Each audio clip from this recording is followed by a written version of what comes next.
Welcome back guys, syempre PC Basic Tips.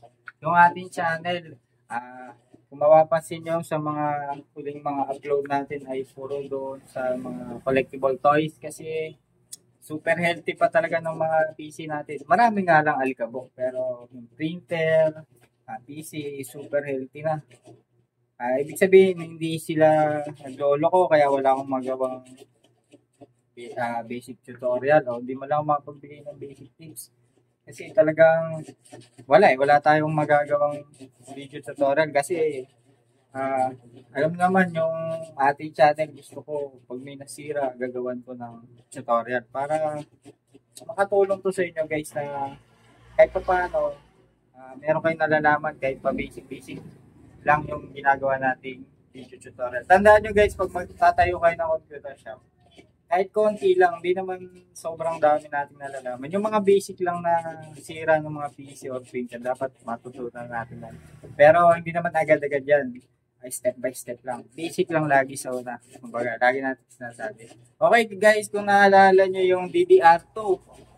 DDR2 na PC ko dati na ginawan ko rin ng content, video. Ngayon, mag-a-update ako guys.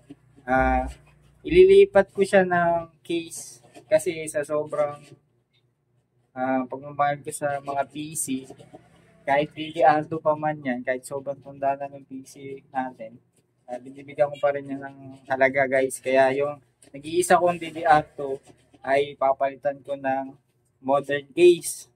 Parang mga ganyan yan. Nalagyan natin magandang ilaw. Ayan, pa-flash ko sa screen. Ginawa ko ng content na tayo. Yan. Yan, pwede nyo panoorin yan guys. Ngayon, ipe-flex ko muna sa inyo guys yung DDR2 ko dati na naitamba ko na. Medyo sabi ko, kailangan palitan ko ng PC. At try ko i-convert sa mas magandang case. Kaya, ayan, flex ko muna sa inyo guys. Okay guys, ayan. Kung naalala nyo yung mga DDR3 natin, yung mga matagal na sa ating channel, naalala niyo yung panahon pa ng ano ba yung barila na games? Nakalimutan ko na yun. Basta panahon yan, mga DDR3 natin. Yan na lang mga natira kasi yung iba nabenta ko na. Nabenta ko na yung iba. Tapos guys, ito yung DDR2. Isa sa mga king ng mga OG player. Ayun, pakita ko yung loob guys. So, talagang na-stock na to ng napakatagal. Ayan. Ayan guys. Matinding linisan to. Yung DDR2 natin, no? Gigabyte pa pala siya. Oh.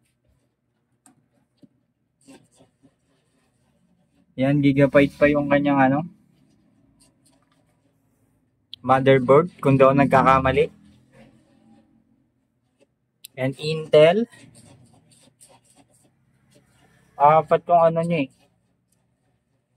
Hindi ako sure kung ilang GB to eh. Pero apat yung nakasalpak ko na memory card. Malalaman natin yan pag binuhay ko ulit itong PC. Ayan. Papalitan ko na rin ng power supply yan. Tapos ito, matinding linisan yan. May video card pa pala siya. Grabe oh. Buti nakapagtabi ko ng DDR. Tapos may video card pa siya. Kaso, daming alikabok.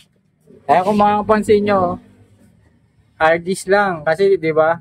Di naman kasi uso yung mga SSD dati. Hard disk lang, palag-palag na. Pero ngayon, di na niya kakayanin. Yan. Daming alikabok. Yan. Lilinisin natin mabuti yan overall. Papakita ko sa inyo yan pag binubuo na. Lilipat natin dito sa tower case. Lalagyan natin ng ilaw na maganda. Pero alam ko may extra pa ako yun eh. Extra pan pa ako. Marami yata akong naitabi yung extra pan. Lalagyan natin yan. Lilipat natin yan. Ayan, yung OG nating DDR2. Try nating ilipat sa modern case. Siyempre, modern na rin ng pan yan, yung may RGB light. Halagyan natin yan.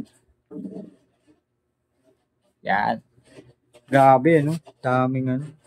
Dumi, pero linis lang yan. Ayan. Kita naman. Ayan. Hindi na ako makapaghintay. Gagawin ko yan. Tapos check natin syempre yung mga games. Kung yung mga installan ko na lang ng mga laro dati. Okay, yan. Basta abangan nyo lang yan, guys. Yan, basta abangan nyo lang yung DDR2 natin. Ay ililipat natin dito sa tower case. Lagyan ko ng mga RGB light na pan para magmukha siyang moderno. Yung tipong hindi na nalalayo sa mga DDR4. Pero di naman kaganda ang specs na kasi DDR4. Pero may video card siya. Hindi na lang. Kaya yun guys, follow up video na lang ako pag nagawa na. Pero pag lilinisin ko muna, tapos pag bubuhin ko na, gawa natin ang video yan para makita nyo guys. Pero hindi na natin sa amin paglilinis sa mga motherboard parts para hindi na ganong umaba yung ating video. Yan, abangan nyo yung DDR2 natin, yung OG natin DDR2 na PC. Dati, pag DDR2 matik, ano yung OS niya? Windows XP. Kasi yung Windows XP guys, hindi ko na na-experience yun eh.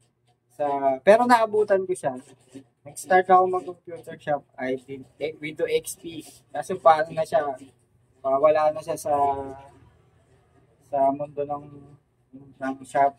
Windows 7 na yung ano yun, usong-uso yun. Okay, paano mga guys? Antayin nyo lang.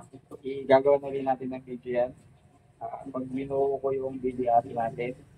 At syempre, tetest natin yan. Para makita nyo kung full finish pa ba yung DDR sa panahon ngayon natin yan.